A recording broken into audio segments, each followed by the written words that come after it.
Hello guys, welcome back our channel Rikta's kitchen and blogs. তো guys, অনেক দিন পর তোমাদের সঙ্গে আজকে একটা ব্লগ শেয়ার করার জন্য চলে এসেছি। আজকের কোনো রান্নার ভিডিও নয় গাইজ, আজকে করতে চলেছি একটা দারুণ ব্লগ, তাও আবার বিনা ইনভিটেশনে। তোমরা কিভাবে বিয়েবাড়ি খেতে যাও বা কেউ কেউ গেছো, অনেকেরই তো ব্লগ আমি কম বেশি দেখে থাকি। তো চলো আজকে আমি যাব বিনা ইনভিটেশনে খেতে, তাও আবার কোথায় যাচ্ছি সেই সব কিছুই জানাবো এই ব্লগের শেষে। অবশ্যই স্কিপ না করে পুরো ভিডিওটা দেখার জন্য রিকোয়েস্ট রইল। তো চলো প্রথমেই চলে গেছি হচ্ছে গিয়ে রেডি হয়ে বিয়েবাড়ির ভিতরে। দেখছো এলাই আয়োজনটা খালি গাইজ দেখো। তো তোমাদের সঙ্গে get ready with me video আমি শেয়ার করতে পারলাম না, বিকজ প্রচণ্ড দেরি হয়ে গেছিলো। তো ভাবলাম আর ওটা শ্যুট না করে সরাসরি বিয়েবাড়ির ভিতরটা দেখাই। তো প্রথমেই এটা ছিল গোধূলি লগ্নের একটা বিয়ে, যেখানে বর কিন্তু তখন আসবো আমি প্রথমেই দেখেছি বরের এন্ট্রি অলরেডি হয়ে গেছে। তো তারপর ভিতরকার আয়োজন ডেকোরেশন তোমাদের সঙ্গে শেয়ার করার জন্য আমি পুরোটা দেখাচ্ছি। এটা হচ্ছে হল, ওই সাইডটা ছিল হচ্ছে গিয়ে মেন কোর্সের জায়গা। এখানে একটা অনুষ্ঠান চলছিল, ওই যে বউ বসার জায়গা, আর এখানে একটা আনুষ্ঠানিক কোনো একটা কিছু নৃত্য সঙ্গীত বা গীত সঙ্গীত কিছু একটা হচ্ছিল। তো তারপর আমার ঝলকটা দেখিয়ে দিই। এই যে খাচ্ছি দাচ্ছি আর দিন দিন মোটা হয়ে যাচ্ছি, তারপর আবার এসেছি তোমাদের সঙ্গে ফুড ব্লগিং শেয়ার করার জন্য। যদিও আমি কিন্তু পার্সোনালি ফুড ব্লগার নই। তো ক্যাটারের নাম দেখিয়ে দিলাম। আমি কিন্তু এখানে কোনো ক্যাটারিংয়ের প্রমোশন ভিডিও করছি না, এটা কিন্তু একদমই ভেবো না।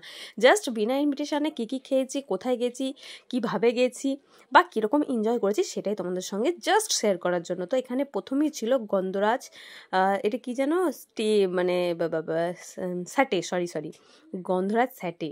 কি বলবো গাইস, খেতে কিন্তু দুর্দান্ত ছিল। আমার তো পার্সোনালি দারুণ লেগেছে। তোমরা কারা কারাই গন্ধরাজ স্যাটে খেতে ভালোবাসো?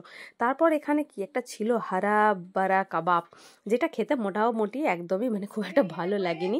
তা সত্ত্বেও এখানে জাস্ট একটু খেয়ে তোমাদের রিভিউ দিচ্ছে। আর তো দুটো স্টার্টার তো খেয়ে অলরেডি মানে টেস্ট করে তোমাদেরকে বললাম, এটার নামটা আমি ঠিক দেখতে ভুলে গেছি।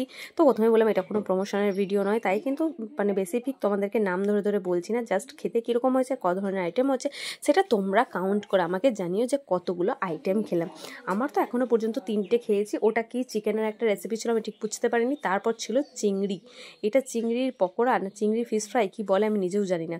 যাই হোক, ওটা খেয়ে নিলাম। খেয়ে নেওয়ার পর মোটামুটি রিভিউটা আমার দারুণ লেগেছে। তারপর ছিল বেবিকর্ন। বেবিকর্ন তো তোমরা কম বেশি সবাই চেনো, জানো যে বেবিকর্নটা মানে প্রত্যেকটা এখন অনুষ্ঠান বাড়িতেই বেবিকর্ন হয়ে থাকে। তো বেবিকর্নটা খাওয়ার পরে নিয়ে নিয়েছিলাম চিকেন ললিপপ। চিকেন ললিপপটাও আমার মোটামুটি বেশ লেগেছে, কিন্তু খুব একটা খারাপ লাগেনি গাইস। তারপর চলে গেছিলাম শরবতের কাউন্টারে। এটাকে কি বলে আমি ঠিক জানি না, তোমরাই বলো যে এটাকে কি বলে। তো সেটাও খেয়ে নিয়েছিলাম। খেয়ে নিয়ে চলে গেছিলাম পরের স্টার্টার আইটেমে। তো মোটামুটি লোকজন প্রচুর আসতে শুরু করে দিয়েছিল। আচ্ছা, আমাকে কেমন লাগছে তোমরা তো কেউ কমেন্ট সেকশানে জানালে না। আচ্ছা ঠিক আছে, জানাতে হবে না, আমি জানি আমাকে ভালোই লাগছে দেখতে। তারপর আরও একটা নিয়ে নিয়েছিলাম ফ্লেভার, এটা হচ্ছে কাঁচা আমের ফ্লেভার ছিল। তো সেই দুরকম ড্রিঙ্কস খাওয়ার পর চলে গেছিলাম আইসক্রিমের স্টার্টারে।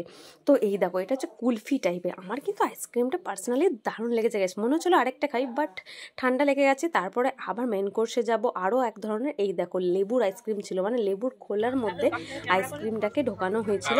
দিয়ে খেতে তো মোটামুটি ভালো লাগছিলো। একজন আমাকে জিজ্ঞাসাও করলো যে কেমন লাগছে, আমি তো বললাম দারুণ লাগছে। তো কতগুলো স্টার্টার খেলাম গাইস। তারপর এক ধরনের মিষ্টি ছিল যেটা খাইনি। তারপর ফুচকা ছিল, সেটাও খাইনি। চলে গেছিলাম একেবারে আমাদের সবার প্রিয় গাইস পাপড়ি চাট। কোনো মেয়ে আজ পর্যন্ত বলতে পারবে না যে আমাদের পাপড়ি চাট ভালো লাগে না। একদমই গাইজ, আমিও পাপড়ি চাট খেতে খুবই ভালোবাসি।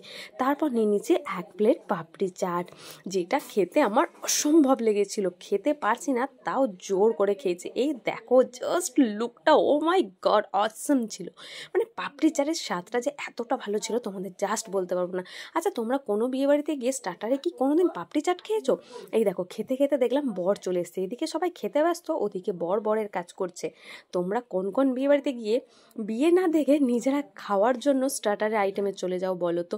তারপর এখানে ছিল গরমি গরমি কফি অ্যান্ড মালাই চা গাইজ। আর আমি তো কফি প্রায়ই খাই, তাই কফিটাকে স্কিপ করে চলে গেছিলাম একেবারে এই ভাঁড়ে গরমি গরমি মালাই চা খাওয়ার জন্য।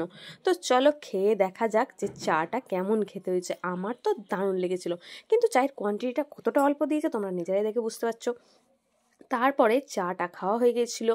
চাটা খাওয়া হয়ে গিয়ে মোটামুটি আমার স্টার্টারের সব আইটেমই কিন্তু একে একে শেষ করা হয়ে গেছে। এবার চলে যাব কিছু আনুষ্ঠানিক দেখার জন্য, আর তারপর ঢুকবো হচ্ছে মেইন কোর্সে। মেইন কোর্সে ধামাকাদার একটা ব্যাপার আছে গাইস, তো চলো।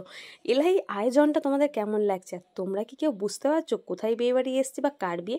এটা হচ্ছিল একটা মেয়ের বিয়ে, মানে মেয়ের বিয়ের তরফে, ছেলে নয়। যেহেতু এখানে জামাই দেখালাম বিয়েতে বসেছে, তার মানেই মেয়ের বিয়ে, সেটা কমন সেন্স সবাই জানে। তো আনুষ্ঠানিক চারপাশটা তোমাদের দেখাই। ওখানে কিছু বইয়ের সঙ্গে সবাই সেলফি তুলছে। আমি কিন্তু যাইনি, যেহেতু বিনা ইনভিটেশনে গেছি।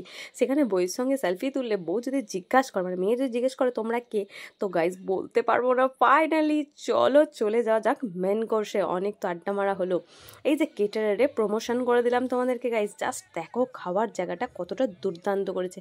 কি কি মেনু আছে এখানে তোমরা পড়ে নাও তো দেখে, একটা ফাটাফাট স্ক্রিনশট তুলে নাও। তুলে নিয়ে দেখো কত রকম আইটেম আছে স্টার্টারে। তো এত কিছু দেখালাম, মেন কোর্সে কী কী আছে চলো এবার স্টার্ট করা যাক। তো প্রথমে প্যাকেট থেকে প্লেট বের করে নিয়েছি, আর এটা দিয়ে দিয়েছিল হচ্ছে গিয়ে ডায়মন্ড ফিশ ফ্রাই, যেটা আমার লেগেছে অসম্ভব খেতে। আর তার সঙ্গে ছিল স্যালাড অ্যান্ড কাসুন্দি গাইস, আমার তো দারুণ লেগেছে। আচ্ছা তোমরা কারা কারা এই ডায়মন্ড ফিশ ফ্রাইটা খেয়েছো? আমার তো ভালো সত্যিই লেগেছে। ফার্স্ট টাইম আমি খেলাম ডায়মন্ড ফিশ ফ্রাই। মোটামুটি চলো 100-এর মধ্যে 100-এ আমি দিয়ে দেবো, আমার দারুণ লেগেছে। এরপর কি আসছে? এরপর আসছে পালং রুটি।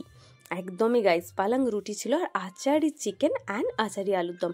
আমি আচারি আলুর দমটা কিন্তু গাইস নিয়ে আচারি চিকেনটা নিয়েছিলাম, যেটা শুধু শুধু খাচ্ছিলাম। কারণ হচ্ছে আমি রুটি খেতে ভালোবাসি না। তারপর ছিল রাইস, 3 ধরনের, veg rice, mixed rice and একটা পোলাও। আর তার সঙ্গে ছিল এটা হচ্ছে এক ধরনের চিংড়ি, মানে যেটাকে আমরা এক কথায় বলি ফিশ, মানে কি বলবো তোমাদেরকে, চিলি ফিশ টাইপের। এটা চিলি চিংড়ি ফিশ সামথিং। আর ছিল একটু হারা ধনিয়ার চাটনি। আমার তো দারুণ লেগেছে হারা ধনিয়ার চাটনিটা ওর সঙ্গে। আর তারপর পড়ে গেল বাঙালির প্রিয় ভেটকি মাছের পাতুরি গাইস। আচ্ছা তোমরা কারা কারা পাতুরি খেতে ভালোবাসো? আমি সেরকম ভালো না বাসলেও তোমাদের সঙ্গে শেয়ার করার জন্য একটা নিয়েছিলাম, পুরোটা কিন্তু খেতে পারিনি। আর পাতুরিটা ছিল অসম্ভব সুন্দর খেতে, মানে এতটাই টেস্টি হয়েছিল যে বলে বোঝানোর মতো নয় গাইস। আরও অনেক কিছু ছিল যেটা কিন্তু আমি খেতে পারিনি। আর তারপরও এসে গেছিলো হচ্ছে গরমি গরমি মাটন কষা গাইস। একদম মাটন কষা খেতে কান্না ভালো লাগে, নরম নরম গরম গরম জুসি জুসি মাটন, এত টেস্টি হয়েছিল যে কি বলবো। কিন্তু এত কিছু খাওয়ার পর এই মাটনের এক পিস আমি খেতে পারিনি, দুঃখ গাইস দুঃখ। তারপর চিকেন কষাও কিন্তু আমি নিইনি, দেখতে পাচ্ছ পিসগুলো জাস্ট সলিড পিস আছে, আর এত জুসি যে বলার নয়, দেখেই লোভ লাগবে তোমাদের। তারপর চলে এসেছিল চাটনি, সবার প্রিয় চাটনি, আর তার সঙ্গে ছিল হচ্ছে গিয়ে পাঁপড়।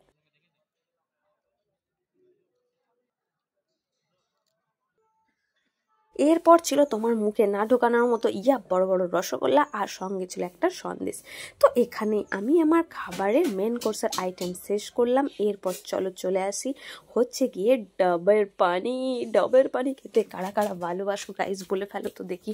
আমি তো দারুণ ভালোবাসি, তোমাদের কেমন লাগে? তো চলো ব্লগটা এখানেই শেষ করলাম। কমেন্ট সেকশনে অবশ্যই জানাতে বলো না কেমন লাগলো, তোমরা কি চাও এরকম বিনা ইনভিটেশনে বিয়ে বাড়ি খাওয়া? তো কমেন্ট সেকশনে অবশ্যই জানাবে। Thanks for watching guys.